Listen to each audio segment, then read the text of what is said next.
Hello नमस्कार दोस्तों, स्वागत है आपका प्रबल डिफेंस एकेडमी में। मैं हूं योगेश शर्मा और आप पीछे देख रहे हैं कि आज हम कंप्लीट जानकारी जानने वाले हैं यूपी सैनिक स्कूल लखनऊ और गोरखपुर के लिए। और आगामी वर्ष जो 2025-26 आपका सेशन रहने वाला है, 2024-25 आपका गुजर गया है। नेक्स्ट जो सेशन आपका आने वाला है उसकी तैयारी के लिए आपके फॉर्म फिलिंग्स कब से रहने वाले हैं, कब से फॉर्म आने वाले हैं, तैयारी कैसे करनी है, क्या सिलेबस क्राइटेरिया रहने वाला है, एलिजिबिलिटी क्या है, रिजर्वेशंस क्या है, सिलेक्शन प्रोसेस क्या रहता है, सिलेबस क्या है, कट ऑफ कितनी जाती है सर, रिजल्ट का क्या प्रोसेस है, इंटरव्यू का क्या है, इंटरव्यू कितने मार्क्स का होता है, क्या क्या स्टेजेस रहती हैं, मेडिकल्स चेकअप्स कौन कौन से होते हैं, उसका फाइनल मेरिट लिस्ट किस प्रकार से तैयार होती है, इस सारी प्रोसेस को इस वीडियो के अंदर जानने वाले हैं भाई। ठीक है। अगर और दूसरा आपसे एक और निवेदन है कि इसका हमने पार्ट 1 भी बनाया भाई, एक और वीडियो बनाया कि कुछ लोग सवाल करते हैं कि हम क्यों डिफेंस स्कूल ज्वाइन करें, क्यों मिलिट्री स्कूल, क्यों यूपी सैनिक स्कूल ज्वाइन करें। तो उसके संशोधन में हमने एक वीडियो से पहले भी बना रखा है, वो भी जा करके देखें कि क्या आपको यूपी सैनिक स्कूल देता है जो आपको नॉर्मली जहां भी आप हैं वहां आपको नहीं मिल सकता। अगर आप कंपेटिटिव इस प्रकार से बना करके और पूरा देखें, अगर आपको वो फैसिलिटीज कहीं ना कहीं लगे कि भाई हाँ कुछ चीजें हैं जो कि हमें वहीं जाने से मिल सकती हैं, तो निश्चित तौर पे आप अपना मन बनाइए और इसके लिए लग जाइए, क्योंकि यही सही समय है भैया तैयारी का। ठीक है, फॉर्म आ जाएगा, फिल कर दोगे, उसके बाद इतना वक्त नहीं रहता। अगर आप फर्स्ट अटेम्प्ट दे रहे हैं तो यही सही समय है, इसलिए मैं ये वीडियो इसी समय लेकर के आया हूँ भाई। ये देखना आपके लिए जरूरी है। और अपनी तैयारी को भी अगर फिर भी कोई समस्या आपको है, आप कमेंट में लिख करके मुझे बताइएगा, मैं सॉल्व करने की कोशिश करूंगा, मैं उसका जवाब देने की कोशिश करूंगा भाई। ठीक है, आपको कोई भी आपका एज लिमिट से रिलेटेड क्वेरी है, आपको प्रिपरेशन से रिलेटेड आपकी क्वेरी है, ये सारी चीजें मैं आपको बताऊंगा इस चीज को। चलिए शुरू करते हैं इस वीडियो के अंदर। एडमिशन से लेकर के पूरा मेरिट लिस्ट तक इस कंप्लीट वीडियो को जानेंगे। और कंप्लीट देखिएगा ये वीडियो भैया, फर्स्ट एंड लास्ट वीडियो है, जो कि आपको कहीं जाने की जरूरत नहीं है। फिर इसके बाद में पूरा कंप्लीट इसके अंदर हम पूरा सिलसिला लेकर के आए हैं इस वीडियो के अंदर, इसके अंदर सारी डिटेल्स यूपी सैनिक स्कूल से रिलेटेड हम जानेंगे। तो चलिए शुरू करते हैं इस वीडियो को। सबसे पहले देखेंगे कि एडमिशन इसके अंदर क्या रहने वाला है। आप देखेंगे एडमिशन की जो सबसे पहले है, ये देखेंगे एडमिशन जो है, देखो एक ही बार होता है साल में। आप देखें आरएमसी को 2 बार ही आता है, इसका एक ही बार, आरएमएस का भी एक ही बार, इस प्रकार से रहता है। और ये अप्रैल मंथ के लिए जो आपका सेशन जब स्टार्ट होता है ना, उसके बाद उस सेशन के लिए आपको इन्वाइट किया जाता है। क्लास 6 और 9th दोनों ही बोर्ड, दोनों ही क्लासेस के लिए इसके सिलेक्शंस होते हैं। आप क्लास 6 के लिए भी और 9th क्लास के लिए, दोनों क्लासेस के लिए आप अपीयर कर सकते हैं, दोनों के लिए आप फॉर्म भर सकते हैं। ठीक है, अगर आपका एज 6 क्लास से है, अगर आप 6 क्लास से ओवरेज हो चुके हैं और आप फिर भी चाहते हैं कि मैं यूपी सैनिक स्कूल ज्वाइन करूंगा, या फिर आप नहीं चाहते कि मैं 6 से नहीं मैं 9 से ज्वाइन करूंगा, तो इस प्रकार से आपका अगर एज लिमिट इस क्राइटेरिया के बीच आता है तो आप 6 और 9 दोनों से जा सकते हैं। ठीक है, इसका पेपर आप दिसंबर जनवरी के करीब आपको देखने को मिलता है। जो भी एक्चुअल डेट है वो नोटिफिकेशन के समय नोटिफाई कर दी जाती हैं। ठीक है, दूसरी चीज इसकी ऑफिशियल वेबसाइट अगर आप देखेंगे तो ये आपको upsainikSchool.org आपको देखने को मिलती है। इसके ऊपर जाकर के आप पूरा प्रोसीजर वगैरह भी देख सकते हैं इसके अंदर। ठीक है, और अपना फॉर्म फिल करने के लिए हमें इसी वेबसाइट पे जाना होता है। ठीक है, उसके लिए भी जैसे ही फॉर्म आते हैं मैं वो भी बताऊंगा, लेकिन फॉर्म के लिए हमें पहले से तैयार रहना है। अगर आप इसका एज लिमिट इसके बीच आ रहा है तो आप तैयारी के मोड में आ जाइए। तैयारी किस प्रकार करनी है इसी से रिलेटेड ये वीडियोस हम लेकर के आए हैं। आप अपना एज भी कैलकुलेट कर लीजिए कि मेरा एज क्या बन रहा है, और उस हिसाब से आप समझिए फॉर्म तो भर ही जाएगा। ठीक है, फॉर्म कहाँ जाने वाला है, पर तैयारी भाई कम समय में नहीं हो पाएगी फिर, इसलिए तैयारी के लिए आप लगिए। देखते हैं एलिजिबिलिटी, यूपी सैनिक स्कूल की एलिजिबिलिटी क्राइटेरिया में आगे बढ़ेंगे तो आगे हम देखते हैं कि कैंडिडेट के पास में देखिए डोमिसाइल होना आवश्यक है। यूपी का डोमिसाइल आपके पास होना आवश्यक है। ठीक है, अदरवाइज आपको रिजर्वेशन जैसी कैटेगरीज का जो है लाभ आपको नहीं मिल पाएगा इस चीज़ के लिए भी।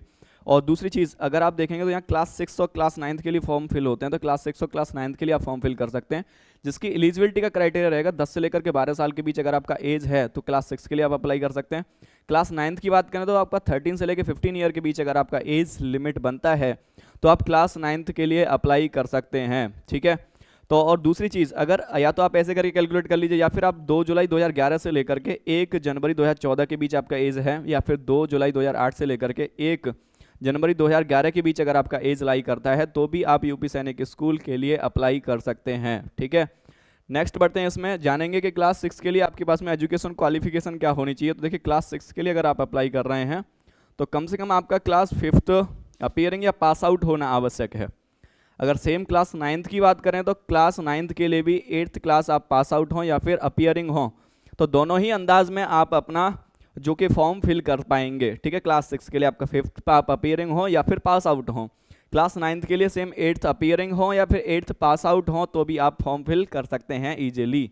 ठीक है, नेक्स्ट ये सबसे मेन पोर्शन है भाई, इसमें अगर आपका एज लाई कर रहा है, सबसे प्रमुख चीज़ आप अपना डेट ऑफ बर्थ मैच करें। अगर इसके बीच आपका डेट ऑफ बर्थ लाई कर रहा है तो जरूर इस चीज़ को सुनिश्चित करें भाई, इस चीज़ को जरूर फिल करें। ठीक है, और तैयारी में लग जाएं क्योंकि तैयारी का फेज़ अभी है आपके पास में, आगे शायद आपको इतना टाइम मिले या ना मिले, इसके लिए आपको अभी से तैयारी करनी होगी। ठीक है, नेक्स्ट रिजर्वेशन कैटेगरी की बात अगर हम करें तो रिजर्वेशन आप देखते हैं ईडब्ल्यूएस इकोनॉमिकल वीकर सेक्शन को 10% रिजर्वेशन यहाँ देखने को हमें मिलता है। ठीक है, अगर आप नेक्स्ट बात करेंगे तो 27% आपको ओबीसी अदर बैकवर्ड जो कमीशन उसको 27% आपको रिजर्वेशन देखने को मिलेगा।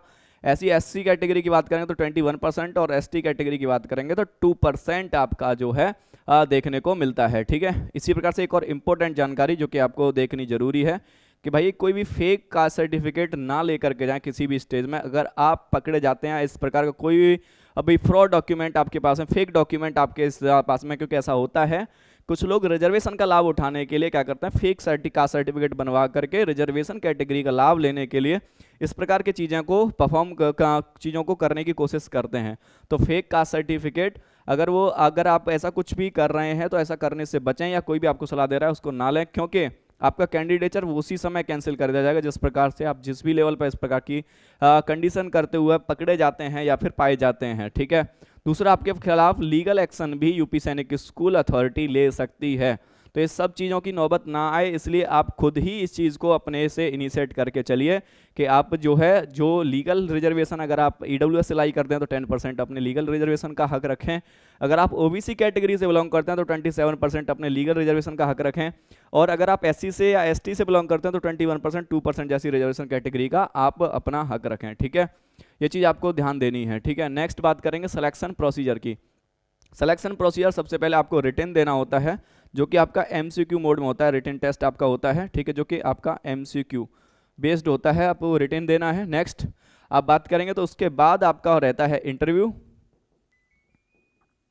ठीक है, इसके बाद नेक्स्ट बात करें तो इंटरव्यू के बाद आपका रहता है मेडिकल, और मेडिकल के बाद कहीं ना कहीं आपका फाइनल जो मेरिट लिस्ट है वो सुनिश्चित किया जाता है। ठीक है, तो फाइनल मेरिट लिस्ट कहीं ना कहीं उसके बाद सुनिश्चित किया जाता है भाई। तो ये आपका जनरली स्टेजेस देखने को हमें मिलती हैं। ठीक है, तो पहला जैसे कि देख रहे हैं कि रिटन आपका हो गया, रिटन टेस्ट हो गया आपका, जो कि रिटन आपको एग्जाम देना होता है, जो कि कैटेगराइज होता है भाई, एमसीक्यू बेस्ड होता है, इंग्लिश में, जनरल नॉलेज में और मैथमेटिक्स और इंटेलिजेंस में कैटेगराइज होता है। 4 सब्जेक्ट्स टोटल आप देखेंगे तो इंग्लिश के आपको 50 क्वेश्चंस देखने को मिलेंगे, इसी प्रकार से जनरल नॉलेज के भी आपको 50 क्वेश्चंस देखने को मिलेंगे। मैथ्स की बात करोगे तो मैथ्स के 75 क्वेश्चन, देखिए वेटेज ज़्यादा रहता है मैथ्स का, मैथ्स के वेटेज की बात करें तो ज़्यादा रहता है, आपको 75 क्वेश्चंस देखने को मिलते हैं। और नेक्स्ट अगर इंटेलिजेंस की बात करें तो 25 क्वेश्चंस आपको देखने को इंटेलिजेंस के मिलते हैं भाई। ठीक है, इस चीज़ को ध्यान रखें, इंटेलिजेंस के आपको इतने क्वेश्चन देखने को मिलते हैं। ठीक है, ये आपको OMR बेस्ड रहता है और एक क्वेश्चन के लिए आपके पास में 1 मार्क्स ही कैरी करता है और कोई भी नेगेटिव मार्किंग देखने को नहीं मिलती है। नो नेगेटिव मार्किंग, कोई भी नेगेटिव मार्किंग नहीं है, अभी तक कोई भी नेगेटिव मार्किंग नहीं है। ठीक है, आगे हो जाए तो कह नहीं सकते, कंपटीशन अगर बढ़ता है तो फिलहाल कोई भी नेगेटिव मार्किंग देखने को नहीं मिलेगी आपको। ठीक है, इसी प्रकार से ये चीज़ें रहती हैं। उसके बाद आपके लिए जो आपको इंटरव्यू के लिए बुलाया जाता है, इंटरव्यू में आपकी पर्सनालिटी प्लस आपकी नॉलेज को कहीं ना कहीं चेक कर किया जाता है, आपकी स्पीकिंग हैबिट, आपके अंदर कॉन्फिडेंस कैसा है बोलने का, इस चीज़ को कहीं ना कहीं देखने की कोशिश इसमें की जाती है। ठीक है, नेक्स्ट बात करेंगे, कुछ सीटें होती हैं जो कि पेमेंट सीट के रूप में आपके डिक्लेयर रहती हैं। ठीक है, जिनमें आपको नॉमिनल फीस से कुछ ज़्यादा फीस आपको पे करनी होती है, इस प्रकार से पेमेंट सीट आपकी जनरेट रहती हैं। आप कहेंगे तो इस पर एक सेपरेट वीडियो लेकर के आएंगे, उसको कंप्लीट समझाएंगे कि पेमेंट सीट क्या होती है। उससे पहले अगर आपको ये चीज़ें देखनी है तो पेमेंट सीट्स जनरली रहती हैं। ठीक है, और ये 100 रैंक तक के लिए केवल प्रेफर की जाती हैं पेमेंट सीट्स, और जनरली आपको जो फ़ी है वो आपको नॉमिनल फी से ज़्यादा देखने को जनरली मिलता है पेमेंट सीट्स के लिए। ठीक है, नेक्स्ट बढ़ते हैं, आगे चलेंगे तो आगे देखेंगे सिलेक्शन प्रोसीजर, जिस पे हम पहले बात कर चुके हैं कि आपका सबसे पहले आपको रिटन देना होता है जो कि एमसीक्यू बेस्ड होता है। देन आफ्टर आपको इंटरव्यू के लिए बुलाया जाता है। ठीक है, देन आफ्टर आपको बुलाया जाता है इंटरव्यू के लिए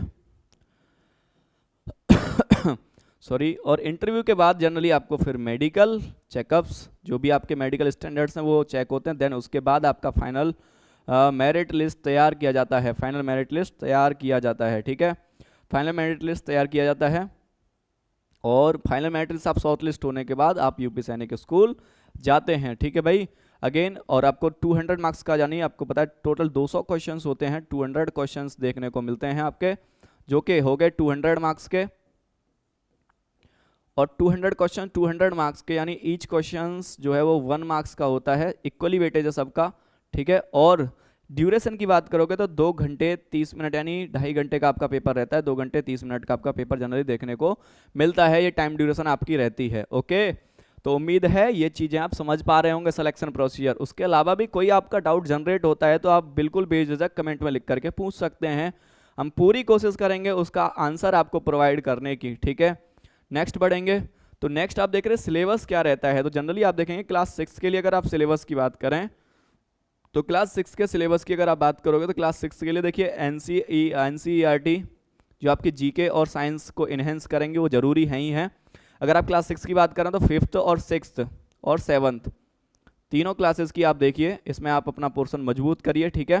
ये सारी चीज़ें आप कर रहेंगे। दूसरा चीज़ प्लस इसके अलावा आपको एडिशनल चीज़ें भी आपको लेने की जरूरत पड़ती है, ठीक है, जैसे कि हमारे सपोर्ट मटेरियल हो गए, स्टडी कंटेंट हो गए, वो भी आपको देखने की जरूरत है। क्यों जरूरत है? क्योंकि डिफेंस रिलेटेड क्वेश्चंस या करंट रिलेटेड क्वेश्चंस भी कई बार पेपर में देखने को मिलते हैं और आते हैं, सुनिश्चित तौर पर आते हैं, तो उनकी प्रिपरेशन के लिए वो एनसीईआरटी नहीं में ये चीज़ें आपको नहीं मिल सकती, इसलिए आपको एडिशनल भी जाना होता है। बेसिकली जो पेपर अथॉरिटी है वो आपका पेपर जनरली इसी के इर्द गिर्द बनाने की कोशिश करती है, ठीक है। तो निश्चित तौर पे आप स्ट्रेटेजी के अकॉर्डिंग अगर आप चलते हैं तो बिल्कुल निश्चित सफलता को प्राप्त होंगे, बेझिझक, इसमें कोई भी किंतु परंतु ऐसी चीज़ है ही नहीं, है ना। ऐसे ही 9th क्लास की अगर आप बात करोगे तो 9th क्लास में भी आप अगर, और इसके लिए ये तो आपका जीएस उसके लिए हुआ, अगर आप मैथ्स के लिए बात करोगे तो मैथ्स के लिए भी कम से कम आपके पास में आपको 6th और 7th क्लास की कोई से भी पब्लिकेशन की बुक्स हो उसको उठा करके सॉल्व करिए, अपना बेसिक्स मजबूत करिए। उसके अलावा एडिशनल चीज़ें हमारी ओर से आपको प्रोवाइड कर दी जाएंगी, ठीक है, एडिशनल चीज़ों को आप प्रोवाइड कर सकते हैं, ठीक है। और 9th क्लास के लिए भी सेम आपके पास में एनसीईआरटी होनी जरूरी है, प्लस कुछ एडिशनल चीज़ें भी आपके पास में हो, एनसीईआरटी हो प्लस कुछ एडिशनल चीज़ें जो हम आपको अपनी ओर से देंगे, जिनको आप पढ़ करके क्लास 9th को बाकायदा फर्स्ट अटैम्प्ट में क्वालिफाई कर सकते हो। लेकिन उसके लिए ज़रूरी है कि आप अभी से तैयारी में जुटें, तभी ना कहीं आप जा करके इस चीज़ को आगे फुलफिल कर सकते हैं, ठीक है। नेक्स्ट बढ़ते हैं, तो रिजल्ट्स की अगर बात करेंगे तो उसके बाद आपके जो भी रिजल्ट्स होते हैं रिटर्न के बाद वो upsainikSchool.org वेबसाइट्स पे जो इनकी अपनी ऑफिशियल वेबसाइट्स है उसके ऊपर अनाउंस कर दिए जाते हैं, ठीक है। उस पर जाकर के अपना रिजल्ट देख सकते हैं। अगर आपका मेरिट लिस्ट में रोल नंबर आता है तो आप नेक्स्ट प्रक्रिया इंटरव्यू के लिए अपने आप को तैयार करते हैं, ठीक है। इंटरव्यू के लिए आपको तैयार करना होता है। दूसरी कट ऑफ कितनी जाती है तो इस पर भी देखिए हमने स्पेशल वीडियोज़ बना रखी हैं ऑलरेडी, अगर आप चाहें तो उन्हें जाकर के देख सकते हैं भाई। इसमें ईयर वाइज आपको कट ऑफ बता रखी है, कट ऑफ से एक आपको अंदाजा मिल जाता है भाई कि भाई जो फ्लैक्चुएशन हमें कट ऑफ के अंदर क्या देखने को मिल रहा है, क्या कट ऑफ ग्रेजुअली इंक्रीज कर रहा है या डिक्रीज कर रहा है या फिर मार्जिन नंबर से इंक्रीज डिक्रीज कर रहा है, ऐसी सारी चीज़ें अगर आपको देखने को मिल रही हों तो, ठीक है। तो इसीलिए हम इन चीज़ों को लेकर के इस पे बात करने वाले हैं, इसको आप देख सकते हैं। और फिर भी आप चाहेंगे तो एक डिटेल्ड वीडियो फिर भी हम लेकर के आएंगे जिसमें लास्ट 5 ईयर्स की कट ऑफ को लेकर के हम डिस्कस कर रहे होंगे, ठीक है, कैटेगरीज वाइज क्या क्या कट ऑफ उनकी रही हैं, ठीक है। फर्स्ट मेरिट में और सेकंड मेरिट में क्या क्या अंतर देखने को मिलता है। जो कुछ बच्चे फर्स्ट मेरिट में मार्जिन से चूक जाते हैं उनको अवसर मिलता है, देखो सेकंड मेरिट लिस्ट भी जारी होती है, थर्ड मेरिट लिस्ट भी जारी होती है, तो कहीं ना कहीं आपके लिए लाभदायक है, ठीक है। नेक्स्ट बढ़ेंगे तो आप देखें इंटरव्यू के लिए आपको बुलाया जाता है जिसमें आपकी पर्सनैलिटी को कहीं ना कहीं जज करने की कोशिश करी जाती है ना। पर्सनैलिटी को आपकी जज करने की कोशिश की जाती है कि आपके अंदर कोई ऐसी क्वालिटियां उन्हें दिखें जिससे वो बिलीव करें कि आप एक काबिल अफसर सेना के अंदर बन करके दिखाएंगे, और जिसमें वो आपको आपके अंदर कुछ क्वालिटियां ढूंढने का प्रयास, आपकी कम्युनिकेशन स्किल्स, आपके अंदर स्टेमिना, आपके अंदर करेज जैसी चीज़ों को ढूंढने की कोशिश करते हैं, और इसके ब्याह पे आपका एडमिशन कहीं ना कहीं सुनिश्चित होता है। आप मॉक इंटरव्यूज़ जा करके देख सकते हैं हमारी प्लेलिस्ट में, जिनमें हमने मॉक इंटरव्यूज़ बना रखे हैं, किस किस तरह के सवाल वहाँ पूछे जाते हैं, किस किस तरह के क्वेश्चंस आपसे किए जाते हैं, किस हिसाब से आपको उनको हैंडल करना होता है, किस प्रकार से कॉन्फिडेंस में रहते हुए आपको कम्युनिकेशन स्किल्स को बेटर करना होता है और एक अच्छे प्रकार से उनके आंसर्स आपको करने पड़ते हैं, ठीक है। तो ये सब चीज़ें रहती हैं आपकी। और दूसरा अगला इसके बाद जो रहता है फिर आपका मेडिकल के लिए आप जाते हैं मेडिकल में आपके कौन कौन से चेकअप्स होते हैं उस पर भी देखिए हमने एक वीडियो डिटेल में बना रखी है, आप इसको जाकर के देख सकते हैं। आप कहेंगे तो फिर भी इसको और एक बारी हम डिस्कस कर रहे होंगे ब्रॉडली, तब तक के लिए आप इसे जाकर के देखिए कि यूपी सैनिक स्कूल में कौन कौन सी मेडिकल प्रोसेस, कौन कौन से मेडिकल चेकअप्स होते हैं, कहाँ होते हैं, किस तरीके से होते हैं। अगर आपके अंदर कुछ छोटी मोटी कुछ कमियां हैं तो उसको ठीक किया जा सकता है। ठीक है, कुछ ऐसी प्रॉब्लम्स हैं जिन्हें आसानी से ठीक किया जा सकता है, तो उसे आप जरूर देख लें इससे पहले, क्योंकि देखिए ये जरूरी होता है कि आप रिटन क्वालिफाई करके जाएं, आप इंटरव्यू कर लें, उसके बाद मेडिकल में कहीं ना कहीं आपको हार का सामना करना पड़े, तो ये बड़ी ही एम्बैरेसिंग सिचुएशन हो जाती है आपके लिए, बड़ी ही एक निराशाजनक बात हो जाती है आपके लिए। इसलिए पहले से ही क्यों ना आप इसको को देख के चलें कि हम पूरे रूप से फिट हैं, फिजिकली फिट हैं, तभी इस ओर क्यों ना बढ़ा जाए, इस चीज़ को लेकर के इस पे बात करनी होती है। ठीक है, इसमें पूरे डिटेल से बताए गए कौन कौन से चेकअप्स होते हैं, कहाँ किस तरीके से होते हैं। जैसे कोविड-19 केस में तो आपके जो डिस्ट्रिक्ट जो हॉस्पिटल्स थे उन्हीं के अंदर ये टेस्ट कंडक्ट कराए गए थे भाई। ठीक है, क्योंकि कोविड-19 का फेज था उस समय, तो इस तरीके से चीज़ें। लेकिन आज ये अपने जहाँ जिस तरीके से उसके बाद बात करते हैं फाइनल मेरिट लिस्ट जो आपकी जनरेट होती है। ठीक है, आपका रिटन हुआ, आपका इंटरव्यू हुआ, नेक्स्ट फिर आपकी फाइनल मेरिट लिस्ट जारी कर दी जाती है। अगर आप फर्स्ट मेरिट लिस्ट में कहीं ना कहीं थोड़े बहुत मार्जिन से चूकते हैं तो सेकंड मेरिट लिस्ट भी जारी होती है और थर्ड तक भी होती है। ठीक है, ये भी ध्यान रखिए, थर्ड फोर्थ की पॉसिबिलिटी है, पर फर्स्ट तो देखिए, फर्स्ट सेकंड तो जनरली होती ही हैं, इनकी हाई पॉसिबिलिटी होती है कि आपकी फर्स्ट सेकंड जो मेरिट लिस्ट है वो कहीं ना कहीं जारी होती ही हैं। तो इस चीज़ को ध्यान रखिए भाई कि अगर आप थोड़े बहुत मार्जिन से चूके हैं तो घबराएं नहीं, आपका नंबर, आप आशावादी बने रहें, आपका नंबर जरूर आएगा इस चीज़ को देखने के लिए। ठीक है, और आखिरी में आपसे यही अपील करूंगा कि आपकी जो एज है भैया, अगर 10 से लेकर 12 साल के बीच आपका बन रही है और आप इंटरेस्टेड हैं यूपी सैनिक स्कूल का फॉर्म भरने के लिए, ठीक है, क्योंकि आपको यूपी सैनिक स्कूल क्या देता है ऐसी चीज़ें, इस पर हम और पहले ही वीडियो एक बना चुके हैं, ताकि ना आपको एक कंपैरिजन मिल जाए कि भैया ऐसा क्या आपको एक्स्ट्रा चीज़ें यूपी सैनिक की ओर से, स्कूल की ओर से दी जा रही हैं, जो कि कहीं ना कहीं आपके एनवायरनमेंट में वो चीज़ मौजूद नहीं है जो आपकी क्वालिटी को इन्हेंस करेंगे। जितना आपने देखिए ये जो एज है ना, इस एज में आप जितना अपने आप को रगड़ोगे ना, उतनी ही क्वालिटियां आपके अंदर इन्हेंस होंगी। इस चीज़ को ध्यान रखिएगा मेरे भाई, ऐसी चीज़ों से घबराइएगा नहीं, इनमें जाकर के रुच बस जाइए और सीखिए, जितना ज़्यादा हो सकता है उतना ज़्यादा इस चीज़ों में इन्वॉल्व हो जाइए, ताकि एक बेटरमेंट आपकी पर्सनैलिटी, एक अच्छी पर्सनैलिटी आप बन सकें, एक अच्छे व्यक्तित्व बन सकें। समाज में अच्छे व्यक्तित्वों को सदा याद रखा जाता है। दूसरा, जब भी आप सर्विसेज के, आर्म सर्विसेज के अंदर जाएं, तो आर्म सर्विसेज में आप एक बहुत बेहतर परफॉर्म कर सकें, अच्छे ऑफिसर के तौर पे आप इस चीज़ को निभा पाएं, इसलिए ये चीज़ें हमें सब कुछ साकार करनी होती है। ओके, तो उम्मीद है ये वीडियो आपके लिए हेल्पफुल रही होगी, क्योंकि इसमें हमने A to Z कंप्लीट जानकारी को कवर किया है।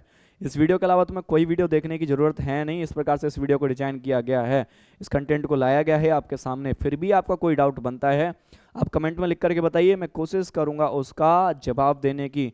ठीक है, चाहे वो एज से एज रिलेटेड क्वेश्चन हो, चाहे कुछ भी हो, आपकी प्रिपरेशन रिलेटेड इशू हो कि सर तैयारी कैसे करें, तो वो भी हम बताएंगे। और चैनल्स पे, अपने चैनल पे फ्री ऑफ कॉस्ट एकदम सुपर कंटेंट आपके लिए लेकर के आएंगे। बहुत ज़्यादा रामायण नहीं लपेटेंगे, बिल्कुल सटीक देंगे, सीधा देंगे, एक वीडियो ही देंगे जो बार बार आपके काम आ सके, इस प्रकार से। और उसके नोट्स बनाएंगे तो बार बार आपके काम आएंगे, आपके छोटे भाई बहनों के वो काम आएंगे, इस प्रकार से चीज़ें। क्योंकि हम बिलीव नहीं करते बहुत ज़्यादा रामायण फैलाने, बहुत ज़्यादा उस चीज़ को ब्रॉड करके दिखाने में। ठीक है, वो हमारा मकसद नहीं है। सिंप्लीफाई वर्जन में किस प्रकार से एक व्यक्ति की सोच में उस चीज़ को डाला जा सके, इस चीज़ को लिए हम कहीं ना कहीं काम करते हैं, ताकि बहुत ही कम समय में, बहुत ही कम उस चीज़ से आपके लिए ये कैपेबल बन जाए और आप अपने एग्जाम को क्वालिफाई कर जाएं। इस चीज़ को कहीं ना कहीं लेकर के हम हाजिर रहते हैं। ठीक है, तो उम्मीद है ये वीडियो आपके लिए हेल्पफुल रही होगी। मिलेंगे अगले इसी प्रकार के एक और वीडियो में, तब तक के लिए जय हिंद दोस्तों।